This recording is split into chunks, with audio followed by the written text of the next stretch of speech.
सोलापूर शहर पोलीस दलातील सलगरवसी पोलीस ठाण्यातील सहाय्यक फौजदार अतुल न्यामणे यांना पोलीस आयुक्त एम राजकुमार यांनी निलंबित केले आहे।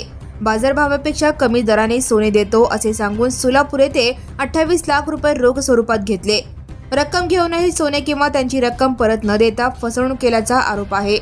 याबाबत सदर बाजार पोलीस ठाण्यात लखन रामचंद्र ठोंबरे वय 34 राहणार पंचशील नगर विटा तालुका खानापूर, हरी मोहन केकडे वय 50 राहणार इंदिरानगर वैराग, अतुल सिद्धरामप्पा न्यामणे वय 55 राहणार उत्तर कसबा सोलापूर यांच्या विरोधात गुन्हा दाखल केला होता। पोलिसांनी या प्रकरणात तिघांना ताब्यात घेऊन अटक केली। त्या तिघांना न्यायालयासमोर हजर केले असता 3 दिवसांची पोलीस कोठडी सुनावली आहे। त्यात सहाय्यक फौजदार न्यामणे यांचा समावेश असल्याने या घटनेची गंभीर दखल घेत पोलीस आयुक्त एम राजकुमार यांनी सहाय्यक फौजदार न्यामणे यांना निलंबित केले असून विभागीय चौकशीचे आदेशही दिले आहेत। Now and press the bell icon. Never miss a